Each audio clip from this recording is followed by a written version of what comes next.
इस सेशन में जानेंगे हम लोग कि एफआईज और डीआईज क्या स्टॉक्स बाई करके चल रहे हैं, क्या सेल करके चल रहे हैं, कितना परसेंट का हिस्सेदारी लेकर चल रहे हैं, हम लोग अभी इस सेशन में जानेंगे। उसके लिए सबसे पहले आप लोग गूगल ओपन कर लीजिए और उसमें टाइप कीजिए ट्रेंड लाइन। जैसे ही आप गूगल ओपन करेंगे और उसमें टाइप करेंगे ट्रेंड लाइन, तो ट्रेंड लाइन एक वेबसाइट है जो कि आपको कुछ इस तरीके से इंटरफेस दिखेगा। यहां पर इस पर जैसे आप क्लिक करेंगे तो यह जो वेबसाइट है ये ओपन हो जाएगा। ओपन हो जाएगा तो यहाँ पर बहुत सारे इंटरफेस आपको देखने को मिलेंगे।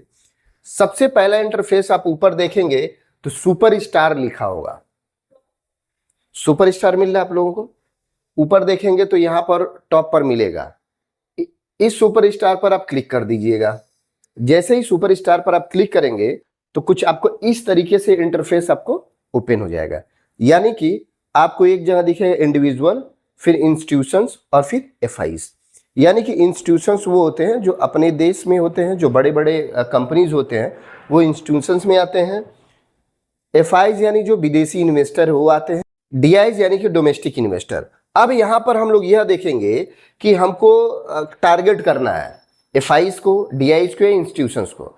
तो जब हम लोग एफआईज को टारगेट करते हैं तो एफआईज यानी कि बहुत बड़ा एक कैपिटल लेके इन्वेस्टर आया है और वह किस स्टॉक्स में बाई करके चल रहा है, यह मोस्ट इंपॉर्टेंट है। क्योंकि वो 2000 करोड़, 5000 करोड़, 10,000 करोड़ इन्वेस्टमेंट करेगा तो वह अगर प्रॉफिट में रहेगा यानी वो मार्केट के ऊपर खींच रहा है, तो जाहिर सी बात है अगर हम लोग बाई करके चलते हैं तो मार्केट ऊपर जाएगा तो हम लोग का भी प्रॉफिट होगा। तो जैसे अगर मैं एफआईज पर क्लिक करता हूं, आप लोग भी एक बार एफआईज पर क्लिक कीजिए। ठीक है, एफआईज पर क्लिक करेंगे तो आप नीचे देखेंगे ना बहुत सारे कंपनियां आ जाएंगी। जैसे यहां पर देखेंगे गवर्नमेंट ऑफ सिंगापुर, उसके बाद government of pension fund global, GQG partners, फिर वेगार्ड फंड, स्मॉल वर्ल्ड फंड। इस तरीके से आपको ना यहां पर सुपर स्टार में एफआईज दिख जाएंगे। और जब उस एफआईज पर हम लोग क्लिक करेंगे, जैसे गवर्नमेंट ऑफ सिंगापुर, जैसे हम लोग क्लिक करते हैं तो वह क्या क्या बाई और सेल करके चल रहे हैं उनका आपको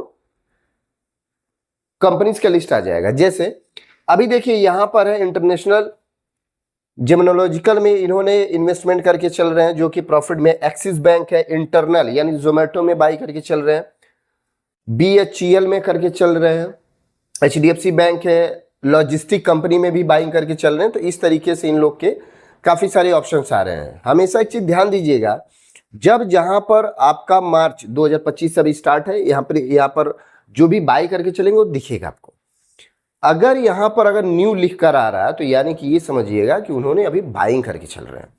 अगर न्यू नहीं रहेगा, कुछ नंबर्स रहेंगे तो यानी उतना नंबर्स परसेंटेज जो बाई करके चल रहे हैं।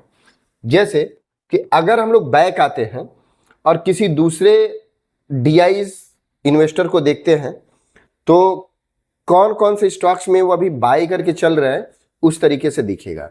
जैसे कि ये गवर्नमेंट ऑफ पेंशन फंड है जो विदेशी फंड होता है। इसमें देखें ग्रेट ईस्टर्न 194 करोड़ रुपए का इन्वेस्टमेंट किया है। इन्होंने नया बाइंग किया कितना, 1.6% स्टॉक इन्होंने खरीदा है। सेकेंड है यूटीआई एसेट मैनेजमेंट, 129 करोड़ का इन्वेस्टमेंट है। न्यू ऑप्शन आ गया यानी कि ये बाइंग करके चल रहे हैं कितना, तो 1% बाई करके चल रहा है। उसके बाद थर्ड इन्होंने इंटरनल यानी जोमेटो का नाम चेंज हो गया, इंटरनल हो गया है।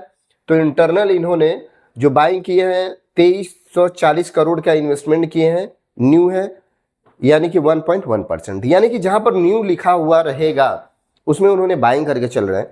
तो अगर आप आते हैं तो इन कंपनियों में आप पैरामीटर अब लगा के देखिए कि किस पैरामीटर के आधार पे बाई या सेल बन रहा है, फिर आप बाई करके चल सकते हैं। इंटरनल यानी जोमेटो का जो अभी प्राइस चल रहा है उस प्राइस पे हम लोग बाइंग करके चल सकते हैं। इसके लिए क्या करेंगे, जैसे यहाँ पर इंटरनल आ गया, अब इसको हम चार्ट पे जाएंगे। जैसे यहाँ पर मैं टाइप करता हूं तो इंटरनल आ गया। अब ये जो स्टॉक्स है आप देखेंगे 270 रुपये का अभी करंट प्राइस चल रहा है। अगर यहाँ पर अगर हम लोग कोई इंडिकेटर्स लेके चल रहे हैं या सपोर्ट एंड रेजिस्टेंस के तौर पे भी हम लोग बाई करके चल सकते हैं। इसका जो प्राइस लेवल रहेगा मान के चलिए 200 या फिर 202 रुपये, 203, 205 क्या नियर बाई अगर आता है तो यहाँ पर एक डाइवर्जन बनते हुए दिखेगा आरएसआई में और फिर वहाँ पर आप बाई करके चल सकते हैं। ठीक उसी तरीके से हम लोग क्या करेंगे, स्टॉक जितने भी हैं वह हम लोग ढूंढेंगे एफआईज डीआईज के इन्वेस्टिंग के हिसाब से, और फिर उसमें हम लोग अपना पैरामीटर रखेंगे और उस पैरामीटर के आधार पे फिर हम लोग बाई करके चलेंगे। तो उसमें दो तरीके से अपने को सेफ और अच्छा रिटर्न मिलने की उम्मीद ज़्यादा बढ़ जाती है। फर्स्ट ये है कि जब हम लोग इंडिकेटर यूज़ करते हैं तो उस इंडिकेटर का जो साइकोलॉजी है या इंडिकेटर का जो पैरामीटर होगा उस पैरामीटर के आधार पे भी हमारा बाइंग बनेगा, प्लस जो एफआईज इन्वेस्टमेंट किया है वह भी मार्केट को ऊपर ही लेकर जाएगा, इन्वेस्टमेंट और करेगा, इसलिए दो तरफा से यहाँ पर तेजी देखने को मिल सकता है। तो अभी आप लोग देखकर ये बताइए कि अगला जो कौन कौन से स्टॉक्स हैं जिसको एफआईज डीआईज या फिर इंस्टीट्यूशंस बाय करके चल रहे हैं।